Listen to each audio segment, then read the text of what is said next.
Right, more now from the O2 Arena. Chris Eubank Jr. will take on Gary O'Sullivan in the WBO middleweight eliminator tomorrow night on the undercard to the Anthony Joshua versus Dillian Whyte headline fight. We can head back now to Fraser Dainton. Fraser.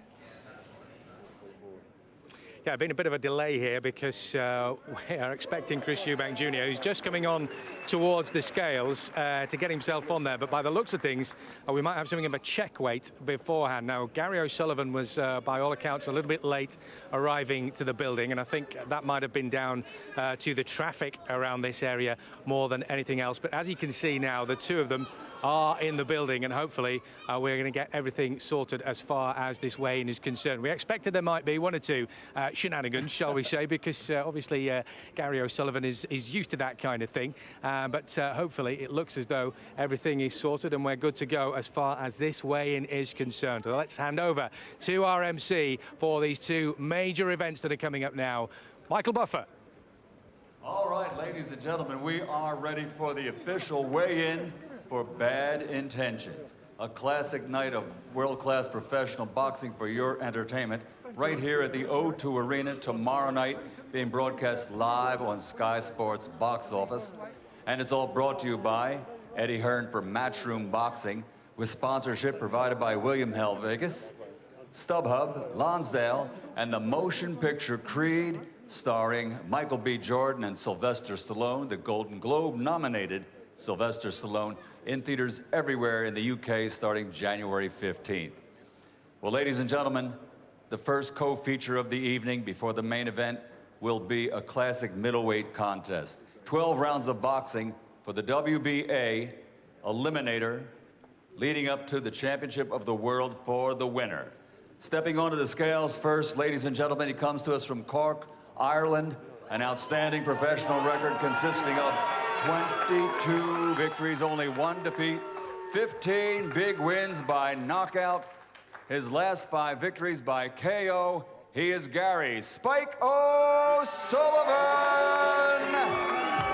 Well, a mixture of cheers and boos for Gary Spike O'Sullivan. He seems to be dividing some people's attention. First thing to say is he's actually come to the weigh-in dressed fully in a 3-piece suit. So it's probably going to take him a little while to get everything off before he can actually get onto the scales. Have you ever seen anything like that, David? I haven't quite seen that before, but I like his style. I like it. He looks the part, so obviously he wants to get in the right mindset before the fight. But the only problem is it does take a little while getting out of that big outfit. But you know, he's a real character. You know, he's kind of that Marmite, love him or hate him type of situation. It's pretty similar with the Eubanks as well, to be fair, isn't it? It very much is, and that's what makes this fight so intriguing. You know, Eubank Jr. is a real handful, and they've both lost to the same guy as well. Very similar records, similar opponents, similar knockout ratios. You know, both coming off some real good knockout victories, and this for me is probably one of the standout fights of tomorrow night. So much has been said, Carl, about the fact that obviously Chris Eubank Sr. is always there in the background, but Chris Jr. at pains to make everybody realise he's very much his own man, he's got his own style, he's doing his own thing. Oh, definitely. I mean, Chris Eubank Senior being in the background, English as he's like to be known now, it brings a bit of attention. He's on stage now doing a little dance and a jig. I don't know if we can see that on the cameras. Save that one for the rerun. But no, you know, it's all part of the Eubank show. But Junior, he knows what it's all about. He knows how to fight. He's done his pedigree. He's done his apprentice. So he knows what's needed tomorrow night. And in against Spike O'Sullivan, you know, he's got a task ahead of him that I feel is going to win. But I think Spike O'Sullivan now, I can't concentrate. Chris is dancing. I don't even know what I'm saying. Aside from the Chris Eubank Senior show, fortunately, Spike O'Sullivan has got fully undressed. And he's about to make his way onto the scales. 160 pounds, the middleweight limit. That is 11 stone 6, and it looks like he is just inside the limit, looking in excellent shape, as you would expect. Very cool, very calm. 11 stone 5.5, just inside the limit, and looking in decent shape. Looks in great condition. You know, he's got the right bang, he's got the weight bang on here. Just come on, just a fraction underneath the 160 limit, and looking confident. Look, there's no excess flesh on him. He's looking in prime condition and ready for tomorrow night. Nice to see the fact that Pascal Collins and Steve Collins having a good chat with Ronnie Davis, of course, who is Chris Eubank Jr.'s trainer. No bad blood between them. Bad blood between the fighters, obviously, but as far as the trainers are concerned, they're very happy by the looks of things. So Chris Eubank Jr. now himself coming on to the stage. 20 wins so far, 15 knockouts, and as David was saying, just the one defeat that they share in common. That, of course, to Billy Joe Saunders, and I've never seen this before. Chris Eubank Jr. taking the scales wearing gloves. Yeah, well, look at him. He's always been in prime condition. You know, I used to train with him, and he trains harder than anybody I know. Great work ethic, always in shape, year round. You'll never see him not looking like he looks on the stage.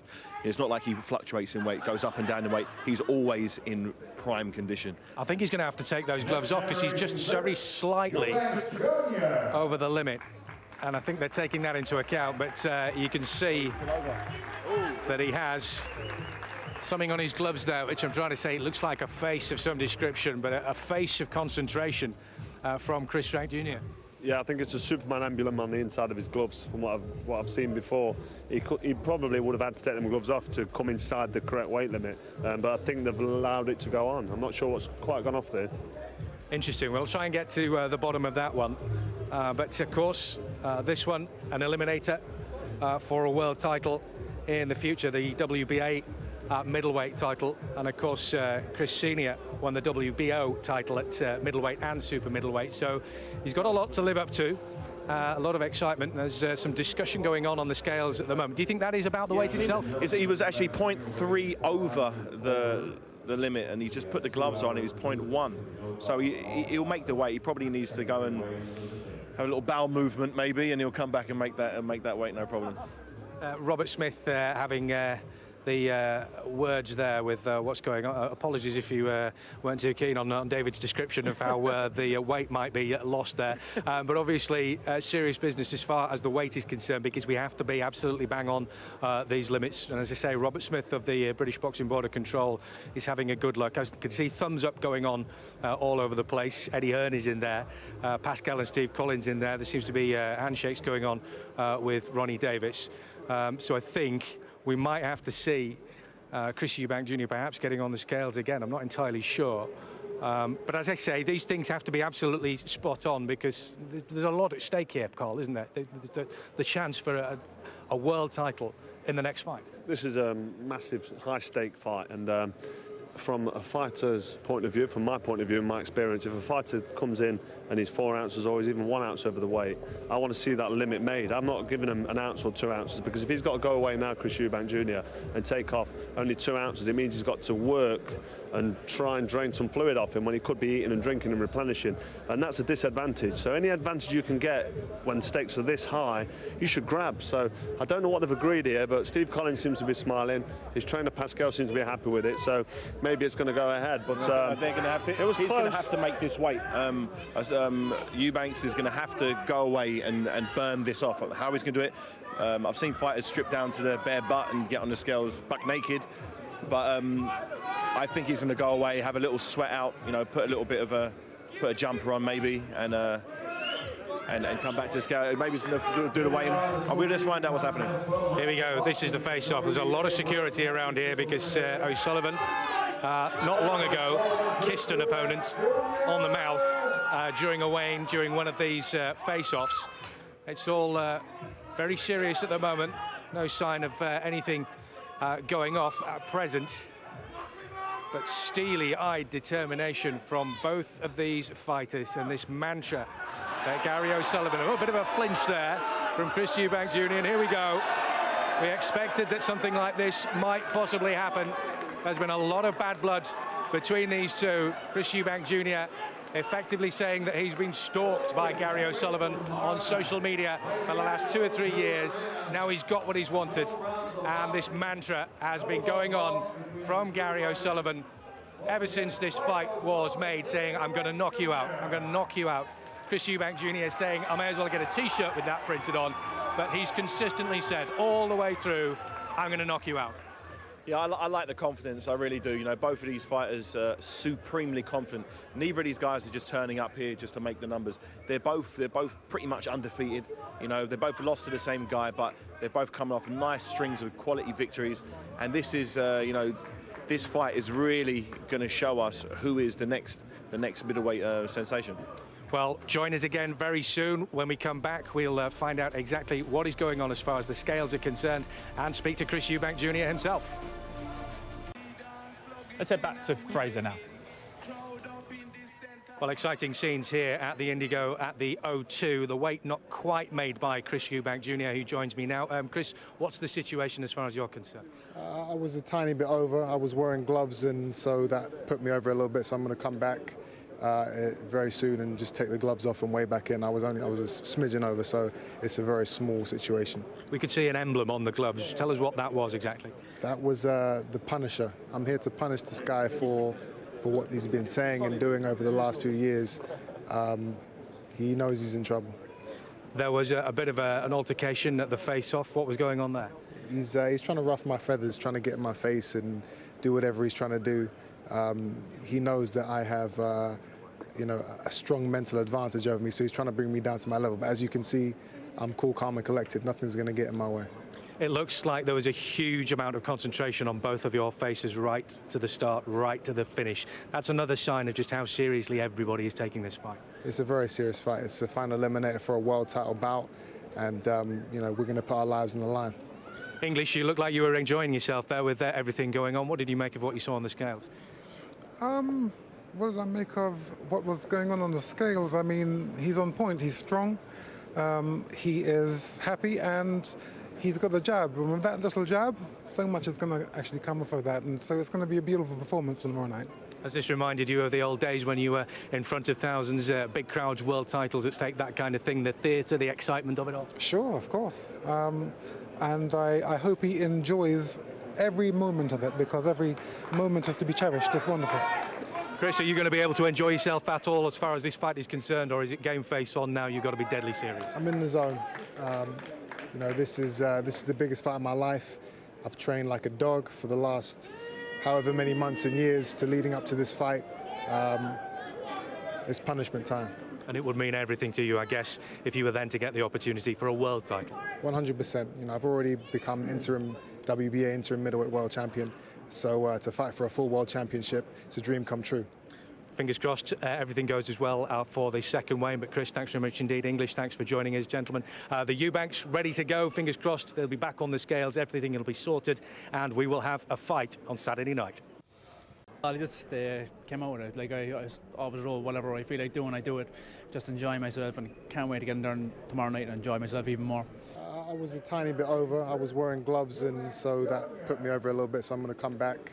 I was a smidgen over, so it's a very small situation. It's punishment time. He's going to have a lot of problems in the later runs. My desire to win is stronger. His weight issues, if he gets that far. Just finally give us your prediction. I'm going to knock him out. Simple as that. Knock him out. Boom.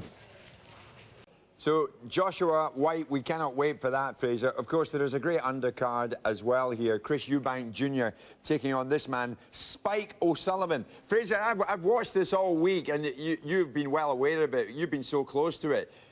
As time has gone on, it really does appear that these two seriously now no longer have any feeling for each other. Yeah, I think they will not be on each other's Christmas card list, Jim, to say the least. Gary Spike O'Sullivan has been uncharacteristically quiet in the week building up to this fight so far, although he's been pretty much, as Eubank put it, stalking him on Twitter for the last couple of years, saying that I'm going to knock you out, I'm going to knock you out. He's been going on about this for a long, long time. So when it came to the weigh-in itself, we were expecting one or two shenanigans, and Spike O'Sullivan has got a track record of getting a little amorous towards his opponents when it comes to the fights, and that's what happened. The two of them, when they met face-to-face, this is what happened.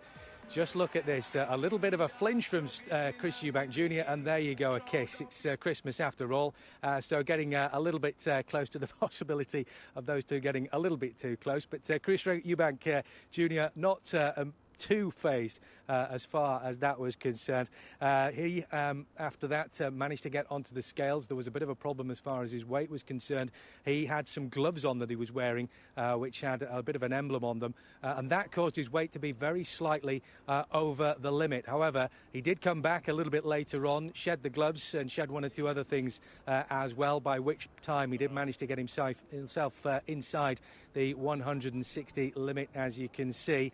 But yeah, a real afternoon of entertainment, some of it coming from Chris Eubank Sr. as well, who before the weigh-in itself decided that he'd entertain the crowd with a few dance movements, which I'm sure you'd be really pleased of, Jim, if you could manage to move like that. I tell you, I'm not sure whether that was considered to be great dancing itself, or perhaps a bit of dad dancing at a wedding. But there you go. Real interest, real excitement this afternoon. And just to bring it back to the main event itself, I can tell you that one bookmaker has now tonight taken a single bet on Anthony Joshua to win the fight of £100,000. But perhaps even more interestingly, 77% of their bets, they say, are being placed on Dillian Whyte to win the fight. It's a real eye-opener, this one. It's a fight that a lot of people are seeing as a 50-50. Anthony Joshua's toughest test by a long, long chalk tomorrow night, here at the O2 Arena. Somebody's O has to go. Wow, Fraser, terrific. Thank you so much. Imagine that, 100,000 quid on the outcome. For Connected Sky customers, the easiest way to book Joshua against Whyte is with your remote control. Simply press Box Office and navigate to the Sports tab. Then select the fight. Booking with your remote is the only way to add the event to your Sky planner, and you'll then only be charged if you watch it. Cable customers should contact your operator for more news, expert views, features, Chris Eubank Sr. dancing. Go to skysports.com/Joshua Whyte.